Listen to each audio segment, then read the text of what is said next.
Sorry about that, people. I neglected to sort out the microphone. I'll start again. I was talking about posture. So feet are hip width apart. You have a little bit of leeway in that.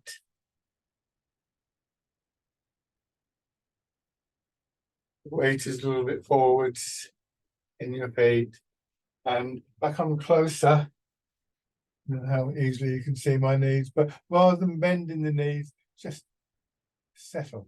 So we talk about this as sitting. It's almost like you just rested back on a table or something like that. But if you can relax in your back and not pull your belly in, then what will happen is your pelvis will tuck under and your weight will stay a little bit forwards in your feet. So this is the basic stance that we work to.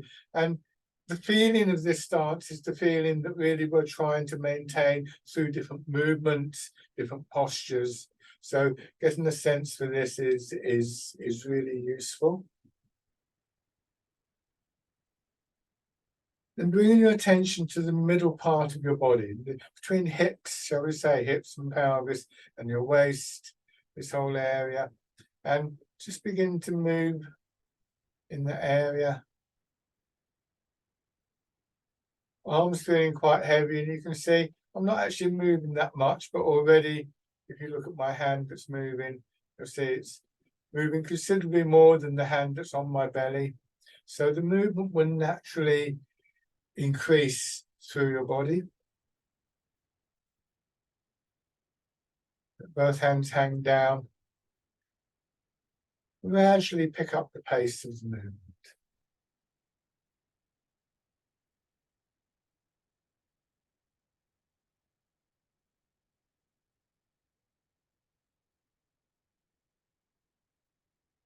A bit closer, and maybe you can hear how the hands strike. That's exaggerated now. How the hands strike your body. Arms are quite soft.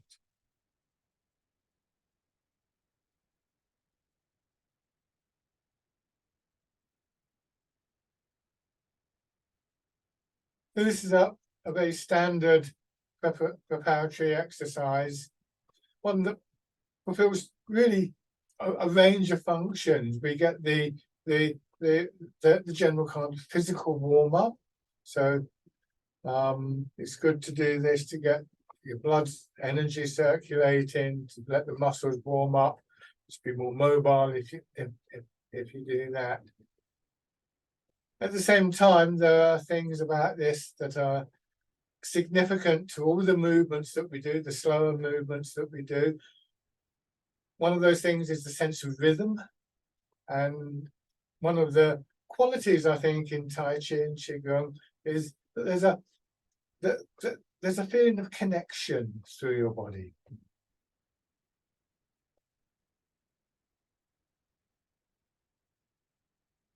And one of the things that can help us feel that connection, a sort of resonance, is the rhythm. If we can establish the rhythm here in the center of the body, and it can take a little while to just let the correct rhythm emerge, but once it does, you can find that you're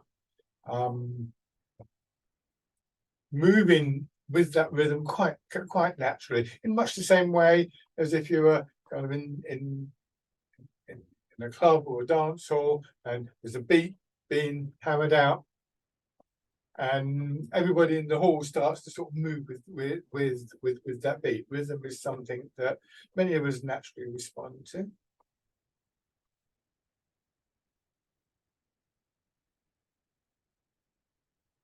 It's also a useful exercise to establish the significance of this center part of the body. When we move there, our arms move. And as well as the rhythm, because we're going a bit more quickly, there's often a sense of momentum that builds up. And momentum really is just one aspect of the body's energy. Again, it's easier to feel that as a connecting principle when we're moving a bit more quickly. But if we can establish our awareness of these things here in this movement, then there's more likelihood that we're going to encounter it in the slower exercises. For a variation on this, turn your hands palm out, raise them up, keep them a little bit in front of the shoulders, still turning, elbows hanging down, no higher than your shoulders, but maybe lower. And with this one, we've got the same quality of movement, the same rhythm and so on, but we're trying to just maintain a shape with our arms without stiffening up. So just, as I say, let your elbows drop, try not to stiffen up the shoulders, spread your fingers out a little bit.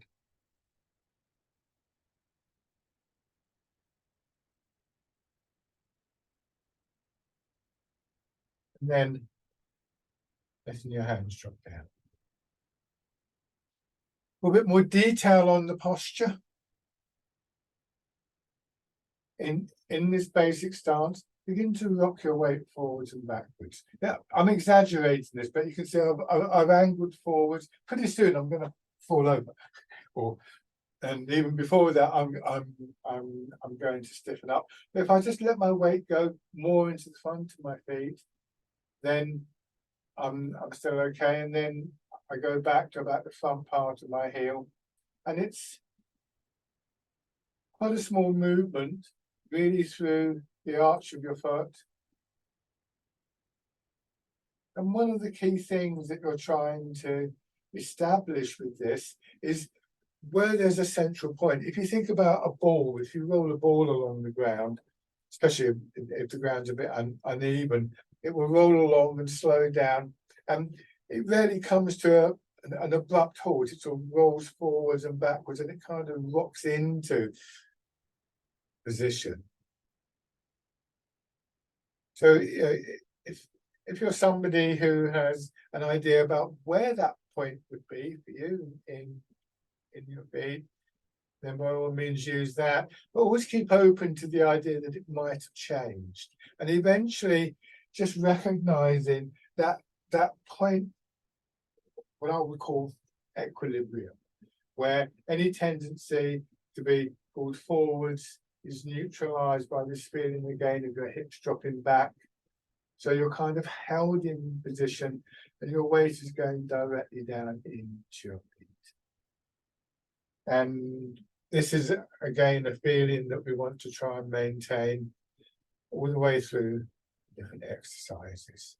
So establishing it now is a useful sort of signpost to what we want to be feeling kind of underneath the actual choreography of the slower movements. Legs supporting your upper body, back supporting the front of your body, your skeleton supporting your whole body from the inside. Then hips drop back a little bit more. Be careful with your knees. You don't want them to bend too far. And then push up to that first position. Don't lock your knees back. Easing down and pushing up. Just seeing if there's a possibility of recognizing a slow rhythm there, your body contracting and expanding, contracting and expanding. Your arms just hanging by your sides.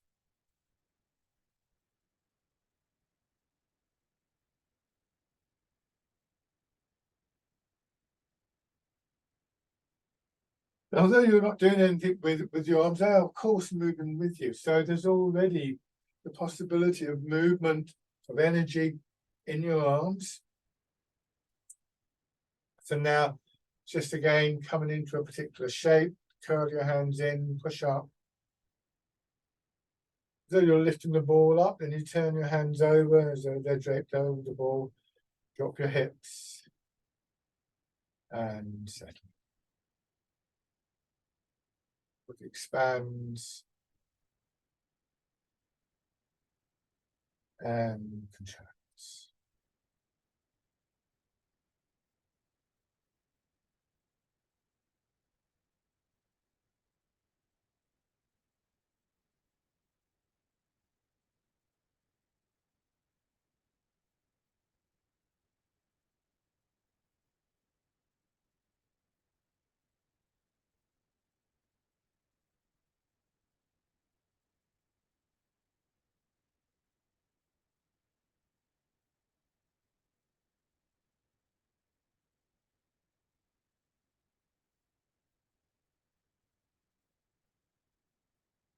So the main focus in this exercise to begin with is in this sense of your weight dropping. Think of your pelvis hanging down or your center of gravity dropping. This is what we call rooting down. It's the name of the exercise. And rooting down is one of the key qualities in Tai Chi that we look for. The lower your center of gravity, the more stable you will be, the less weight there will be carried in, particularly in the upper part of your body. So there's a direct relationship here between your root and the fluidity of your movements.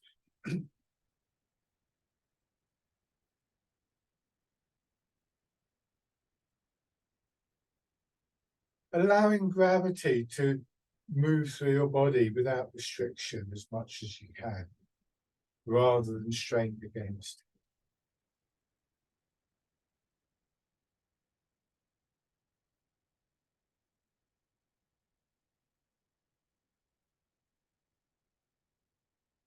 See if you can feel in your upper body any indication of movement, of expansion, maybe in your rib cage or your belly.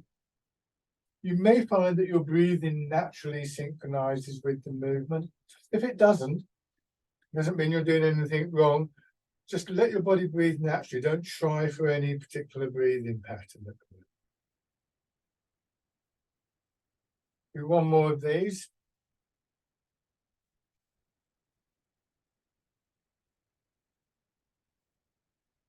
Using the same movement in your hips, your legs still sinking down, turn your hands out to the sides.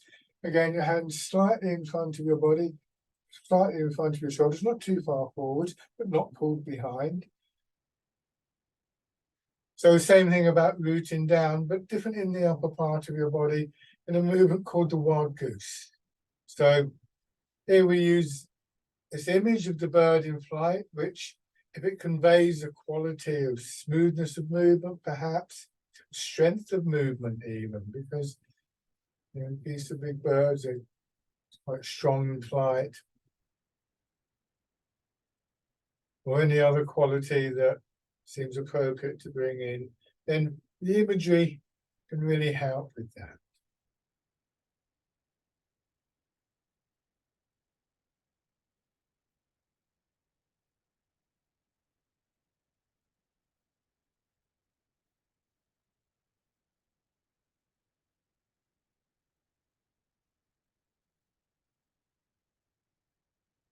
One more of these, and again, keeping that movement in your legs, sinking down, but this time let your hands cross in front of your belly. Push up, draw your elbows apart so you bring your fingers around in a smooth circle, and then sinking down, drawing your hands down.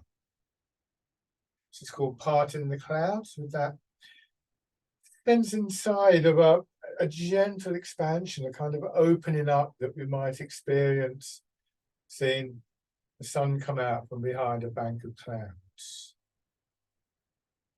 So these are intentional movements. And that intention is focused in various ways through a growing awareness of what we want our structure to be, how the body functions mechanically, if you like. Growing awareness of the quality of the movement within the body, the fluidity.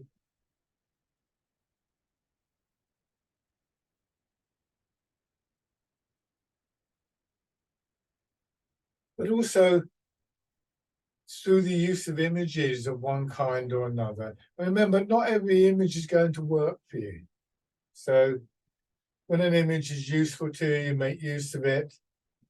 But if it doesn't, just file it away. It may come to mean something later.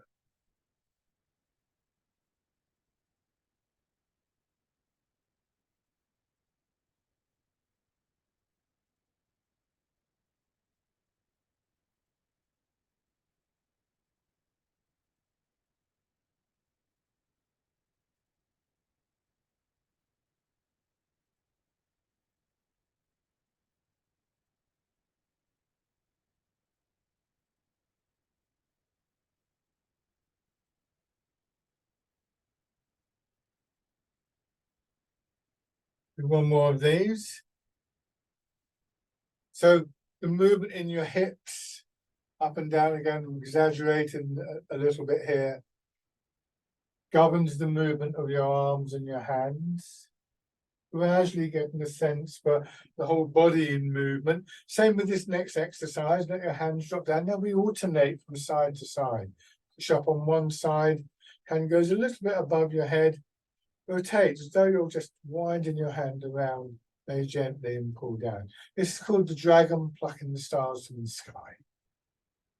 And on the other side, expanding, rotating, and pull down, like you're reaching up to pluck soft fruit off a tree. You wrap your fingers around, aware of the space within your grip, not squeezing hard.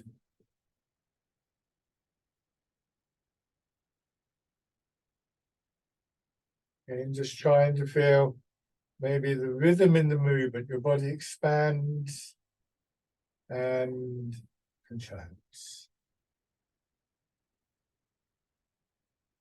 Expands, contracts.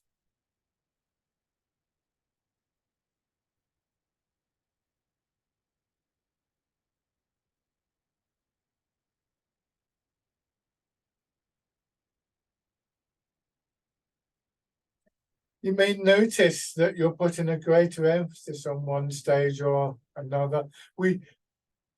It's very common, I think, to find that we speed up on the contracting stage. So just notice if you're doing that and see if you can just gently slow that down a little bit. Again, from the side, if I come a bit closer, almost the top of my hand comes down. When it reaches my side, I just take a moment to let my fingers unfold before I want to push up on the other side. So we gradually learn to pay more attention to detail. You trained with me before, you may remember me saying that we're often better off, we get more from this if we regard these movements as moving meditations rather than simply exercise. Mind is very much a part of what we're doing.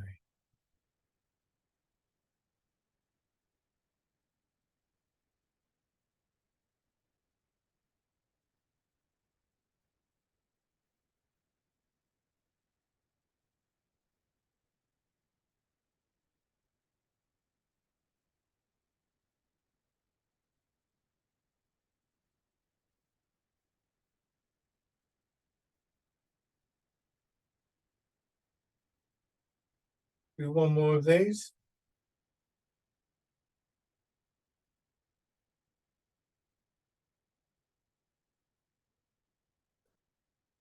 Let your hands come down and come back to this basic posture. So again, I'm going to come forward and I'm going to exaggerate slightly. It's this sense of dropping. Now, when we sit on something, we let our weight drop down. And what we want to try and do is to let our weight drop into our feet for the stability that it gives, as I said, but also so that we're not straining to carry our weight on the top of our body. If I were to get a heavy box and hold it above my head, my shoulders would tighten up. If I held it down here, then it would be much easier, much more likely that I'm able to release tightness in my shoulders, my back, and so on. So this becomes our standard stance in Tai Chi. Just a little bit of a curve in the knees, as though there's a ball tucked in behind each knee. As those little ball tucked in, just resting on your hips here. Strong in the legs, so be careful. When your muscles tighten up, inevitably your joints will tighten up. And the idea is to not use the joints to support the weight of our body. Your knees should not be weight bearing. Now bring your hands to your sides and then bring your hands in, pushing up. So you're pressing the ceiling up, but just a little above your head, back down. Sides. Push up, and this time let your elbows drop, so now you're pressing outwards, and then still with your hips sinking down, turn a little bit in the middle of your body, and just notice that compared to the degree of movement in your arms, you're not actually moving that far in the middle of your body. If you look at my hand that's on the belly, it's only moving a little way, but the hand that's pushing out, moving a lot further. This area is sometimes described as being like the hub of a wheel. If you think of a bicycle wheel, the spokes that at the point they're attached to the hubs move far less than the point where they're attached to the wheel. So bring your hands back to the starting point. 4 stages to this. You press up, facing forwards. Again, being careful not to rush the contracting movement, coming back to the starting position. Remember, there's plenty of time. Begin to push out and turn in one direction. And then back. And then in the other direction. And back. And then facing the front and pushing out sideways. So this exercise shows us how the arms are moved by the center of our body, that area between hips and waist. Like the hub of a wheel, when the hub rotates, all the spokes move. So we're not twisting our back up, we're not straining to pull our shoulders around. Because when our hips move, when our waist turns, everything above them will turn with them. So your shoulders will move. And in this exercise, the sideways movements in particular, your hands push straight out from the shoulders. So keeping the alignment of your body with the pull of gravity, keeping the feeling of the movement and the posture. You practice in time, you'll associate certain ideas and feelings with postures. For me, one of the key things here is a sense of space within the body, space for movement, for flow, for energy to move and balance. This one is just called pushing in 4 directions, so not a particularly interesting name, this one.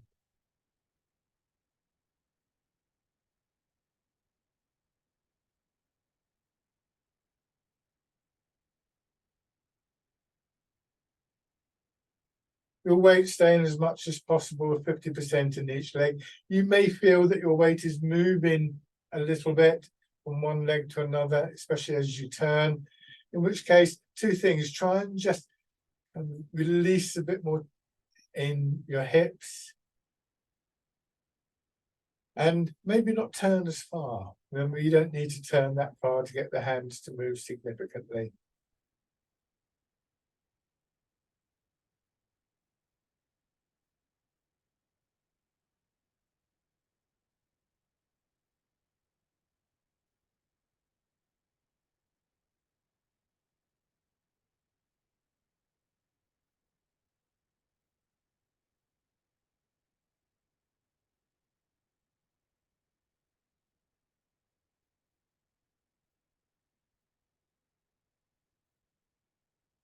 One more round of this.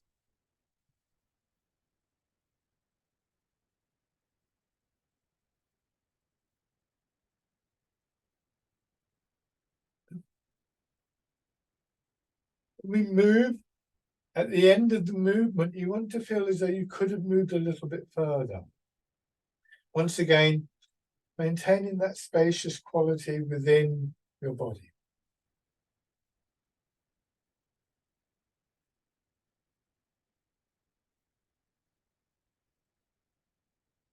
The hands drop down, and then push one hand out to the side, pull your fingers back a little bit, just let the hands slide around until it's in line with your nose, and then straight down the middle.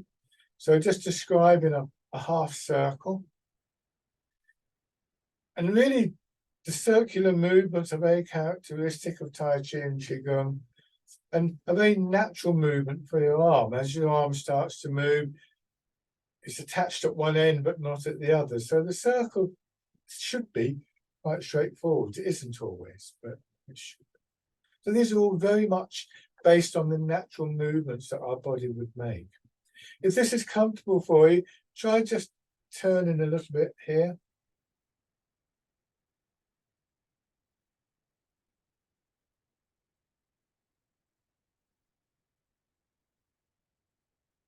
So both of these last two movements have really demonstrated the significance of that central part of the body, which becomes one of our key points of focus. We are literally centered in the movement. Change sides.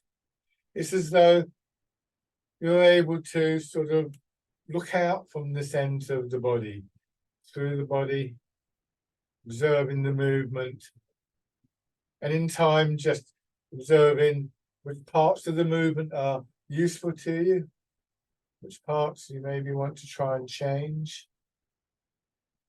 You can't do that without the quietness in your attention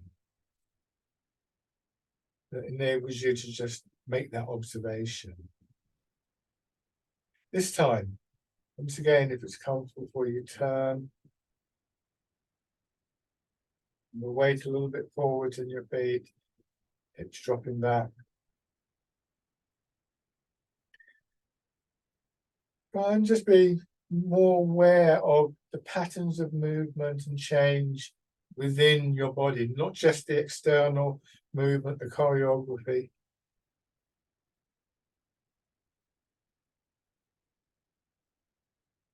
Again, letting your hands drop down. Now, go back to this movement, sinking down and pushing up. As we do this, again, I'm going to come closer. If I'm pulling my belly in, if I'm tight in my back, my pelvis can't move and I get pulled over. But if I can let my pelvis tuck under, I stay stable.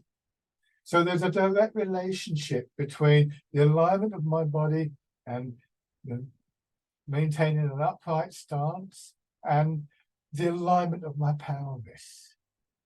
So this time, be very careful of your knees and your back. As you go down, deliberately push your hips back. Don't go down too far, and then let your hips drop down again. Feel how that brings your head up and push up.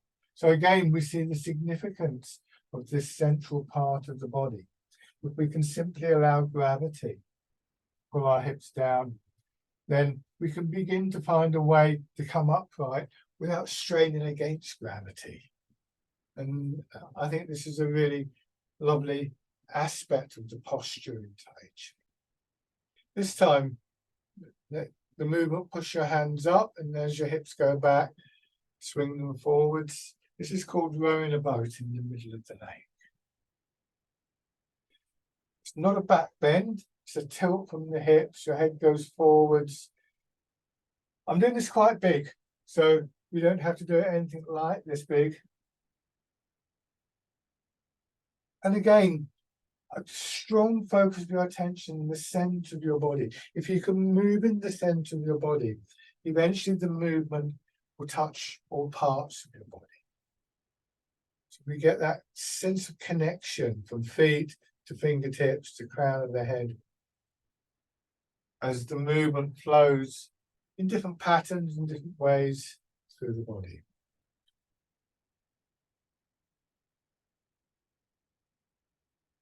Now, bring your hands in front, turn, and then push your hips back.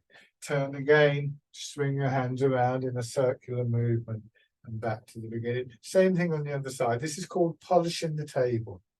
If that image doesn't appeal, imagine you've got a big ball in front of you, and what you're trying to do is to just roll the ball around.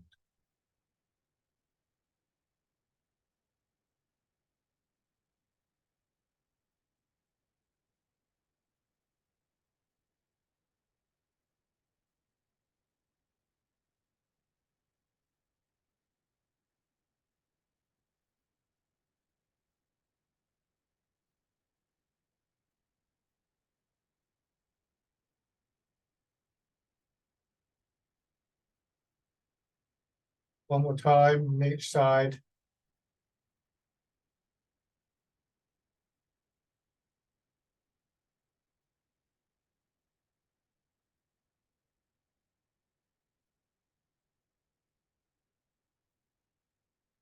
Your legs a shake. You can take a slightly wider stance for this next exercise, and notice my feet are turned out just a little bit. Moving your weight a little bit from side to side. Don't go right out here. You can see I'm badly out of line now. One of the reasons for taking a slightly wider stance is to give yourself more chance to feel that. Turning in the center of your body, hands in front of you.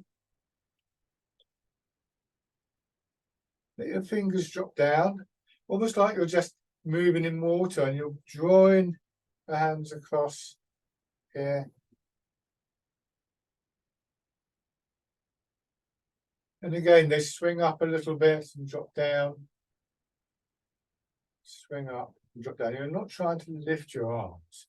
The image of moving through water is one of the most common that we use in Tai Chi. And it starts to program our body to move in a very particular way, very akin to how we would move in water. More flowing,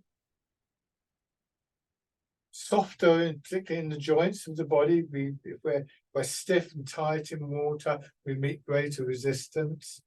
And yet at the same time, a stronger movement gradually developing. This time, let your hands swing all the way up and over and down, following the movement of your weight and your hips.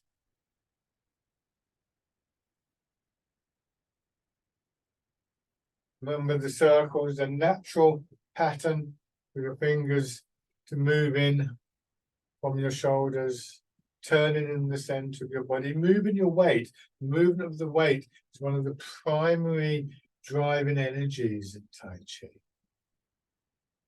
You can change direction.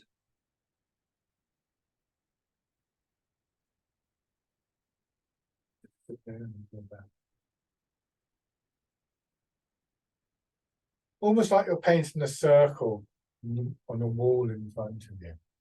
Your body's moving your hands, not the other way around. And this time, rest a little bit on your left leg, so mirror my movement. And as your hands start to come down, move into your right, and then on the other side. So now you've got two circles, making a kind of sideways figure of eight, or some people liken this to the infinity sign. Try and turn your hands so that they're facing the direction of the movement. So here, your hands turn palm up, and here they turn palm down. As you get used to the exercises, you can build in more and more detail. And this is really, again, connected to the meditational side. Our attention becomes more and more subtly focused within the body. And one of the outcomes of that is this greater sense of calmness in the mind. And another outcome is a greater sense that mind and body are very much connected and moving together. And it's three elements of the body: its structures, movements, our minds, our awareness, and our intent. And the movement itself, the flow, the energy, beginning to combine into one unit.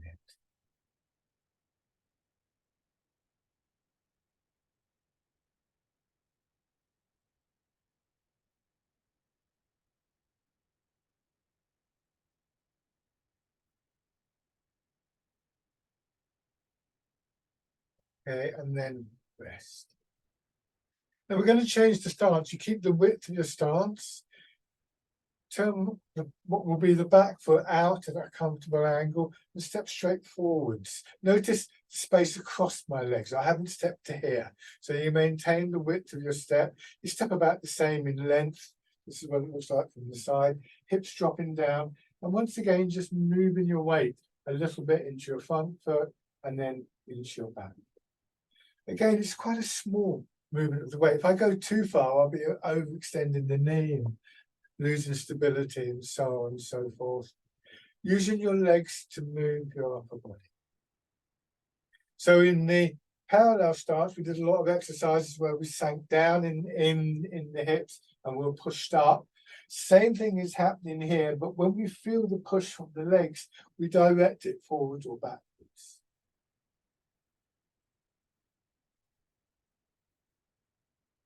The moment when you go forwards, you get maybe 60% of your weight there. When you go back, you get perhaps 70%. But that's going to change now, because if you just raise your front toes a little bit, you'll find more of your weight sits back in the back leg. And here, if you push your knee forwards, more in the front foot. The front foot can be turned out a little bit now to open up your hip.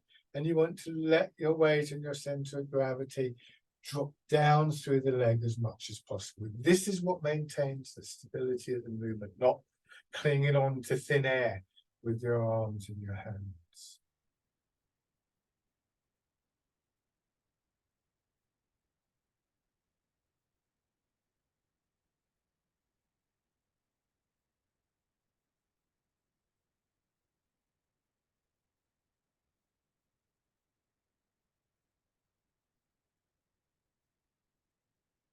And when you've got a significant amount of weight in your back foot, then it can be easier to just bring your front foot in, step out, put the heel down, lower the toes, go forwards, more of your weight in the front foot. So now you can bring the back foot in, stepping back out to the original position. We plant the foot, the term is. So when we plant something, we take great care with where it's going to go, pushing it into the ground a little bit. So this is not a random step. And to do that, you need the stability over one leg for a few moments.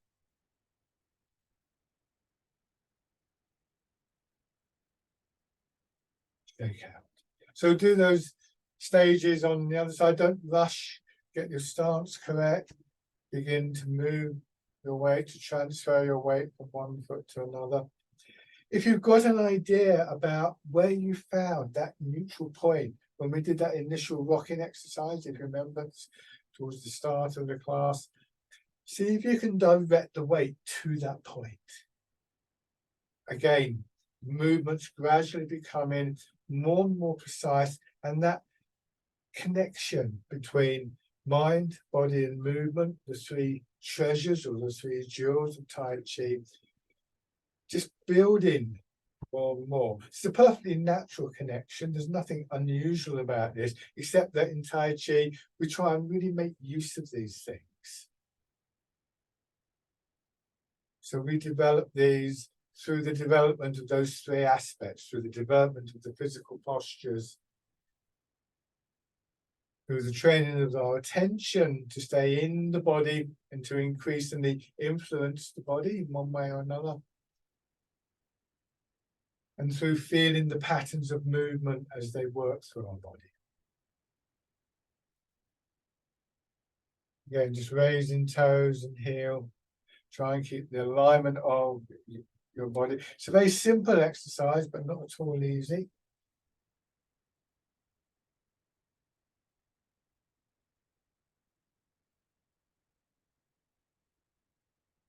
Really feel you can just draw your foot in, plant it forwards.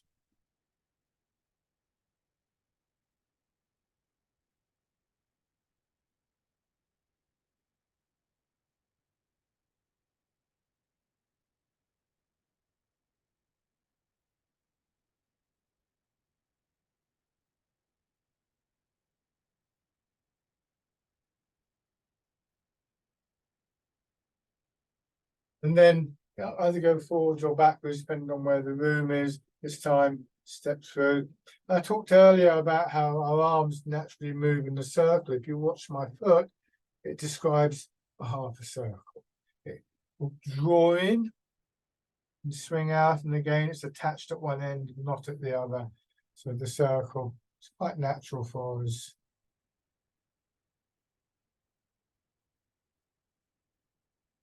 And then change in direction if you haven't done so already. if you have problems with stability, if you're feeling wobbly, and it's, again, remember, this is not easy to do that. What we effectively do is relax to remain stable, but that's counterintuitive. We tend to sort of stiffen up, hang on to, again, try and hang on to the thin air. The more we can drop our center of gravity, the more stable we would be. Shake out. So if that's, well, not even if it is, but actually I would recommend everybody to try these exercises. I've just got my hand on the wall here, and that gives me just a little bit of confidence and even support, and makes it more likely that I'm going to just relax. It's not easy though. Now have your right foot forward, so I want you to mirror my movements. And this time, when I go forwards, I'm just drawing my arms through. They swing past my hips as I settle in the front foot. And again, drawing back. Imagining moving through water. And this is a movement called fisherman castanet. Just note that gentle curve through your arms and your fingers. People who are familiar with this, try and just be aware of what's happening again within the body. We know that the weight is the principal agent, principal source of energy for moving our body, for moving our arms. But there are other movements, there are changes in back and front, areas of expansion and contraction, do with muscle, tendon, ligament, the fascia, and the movement itself. These are all elements that we begin to breathe in, and that we may be able to just influence through our intention. Obviously, the better you know an exercise, the more likely you are to be able to bring that aspect in. This time, as you go into your back foot, turn to the left, and again, you've got that swinging movement across your body. Notice how my fingers trail behind my wrists. My wrists are led by my elbows. Elbows led by my shoulders.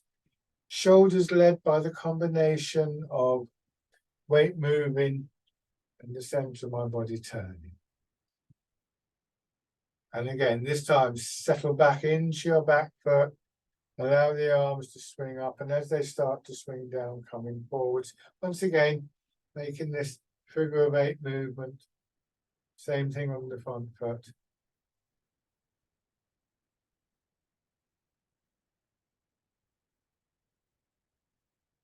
Don't let your hands go too far from your body. Elbows remain soft, hanging down slightly. And hands come up to no more than shoulder height. If they go any further than that, they'll start to pull you offline. You'll lose the flow of the movement. Because remember, the flow is a natural outcome of a supported posture, moving without straining against the pull of gravity. It's not a contrived flow, or sort of I could say it's not intended. That's probably the wrong way of traveling. It's not that we're swinging our arms around to make them flow. Like the branches of a tree blowing in the wind, they'll respond to the wind, but they've got the root of the tree and the structure of the tree to support them.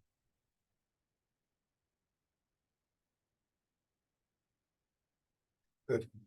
Shake out. So try those same 2 exercises with your other foot forwards. First of all, fisherman casting it.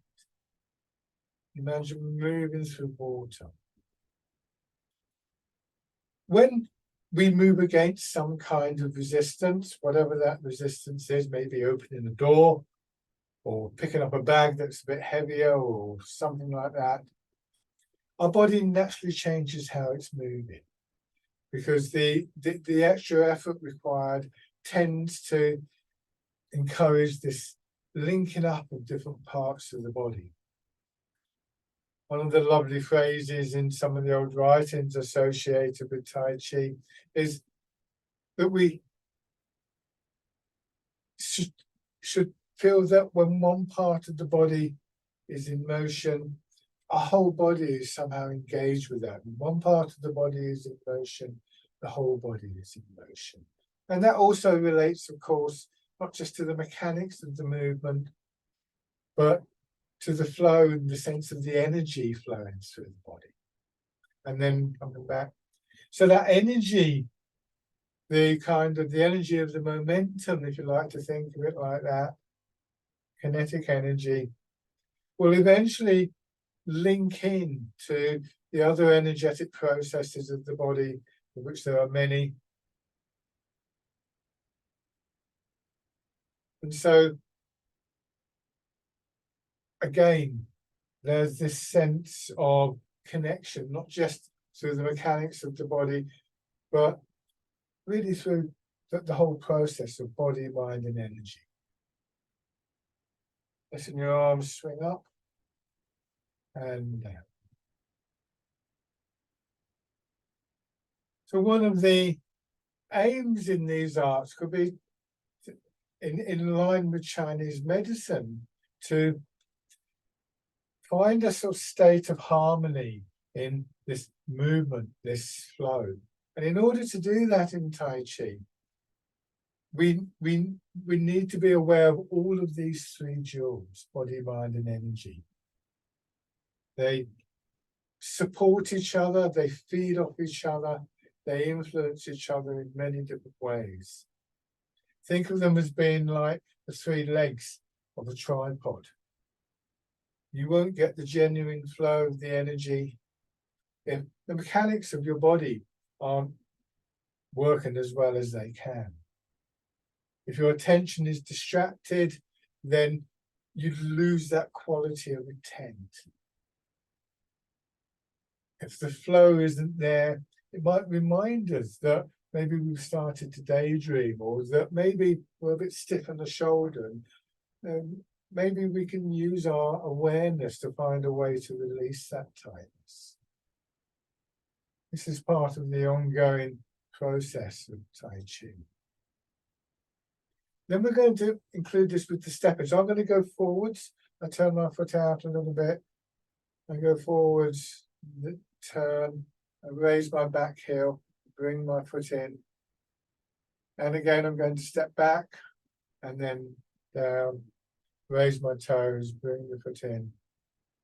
Now, what you may find, and again, possibly people with more experience, is that it's also comfortable to raise your knee up. If you do that, what you don't want to do is to strain in your hips. You don't want to sort of do this, because now I'm out of line. Keep the alignment of your body. So give yourself time to build that particular aspect.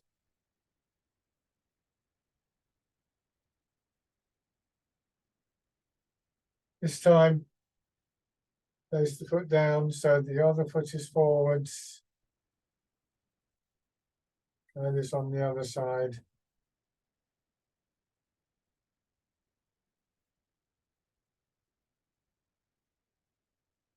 Again, trying to be aware both of the external movement pattern, choreography, but also the feeling of movement within your body.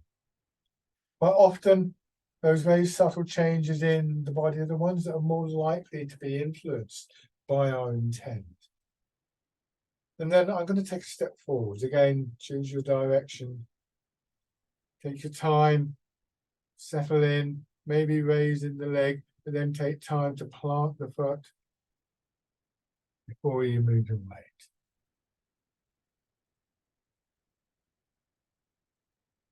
Hips hanging back.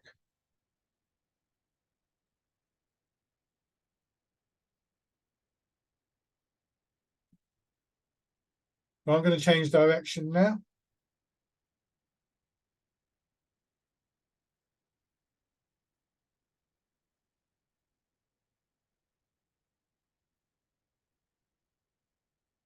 If you haven't got room to do the stepping, just stay with the basic forward and backward stepping that we started off with.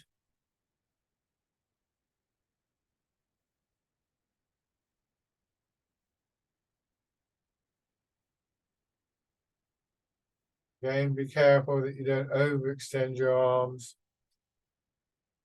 So I'm going to move forwards again. Plant the foot down. Move the weight and turn your arms following.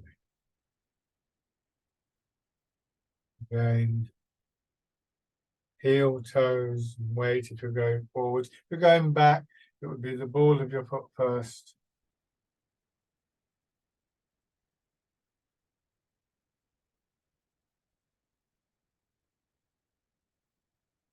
So again, I'm going to change direction. Using the center of your body to move your arms, and maybe you can feel also that the center of your body, as you turn a little bit, helps to move your legs. So we want that sense of the whole body moving as one unit. Once again, the center becomes a very important focal point. And then bring your feet parallel back into the basic stance. Give your legs and arms a shake. So to finish class, rubbing your hands together. And once your fingers are warm with the pads of your fingers, tapping over your face. And then over your head and neck. And to one shoulder and your arm. And the side. And onto your back. And around your hips. And your knees.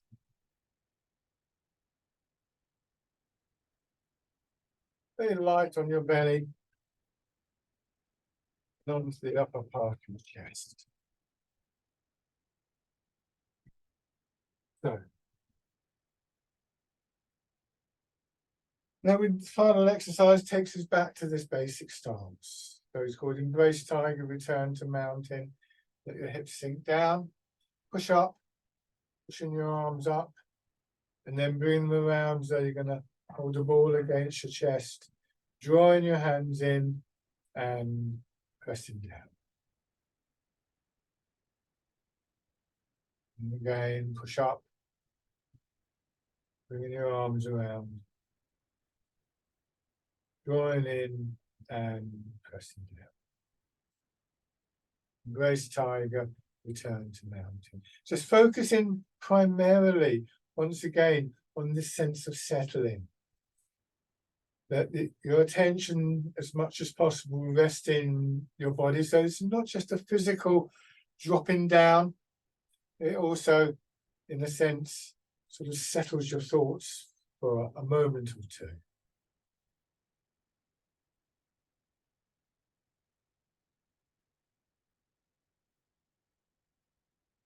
Side. And it's worth noting that this process of being drawn back is a very, very valuable one. So what is it that is meaningful to you, if you can feel this? The image of returning to the mountain. Maybe the pull of gravity on your hips, maybe some other sensation in your body. Is there something very real that we can take away from the practice with us? So that in those moments when we're feeling maybe a bit agitated, a bit frustrated, we actually have the means to just touch that sense of quietness and stillness that we can begin to experience in arts like Tai Chi.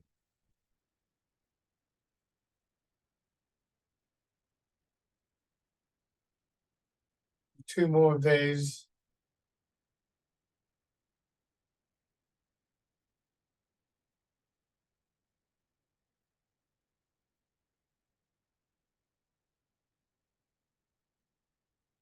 Last time.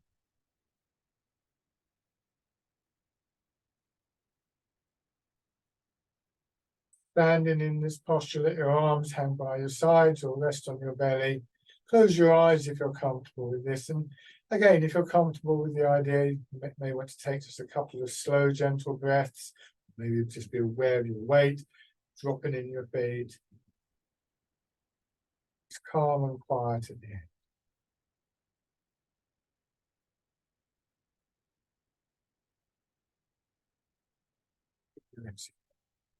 Lovely.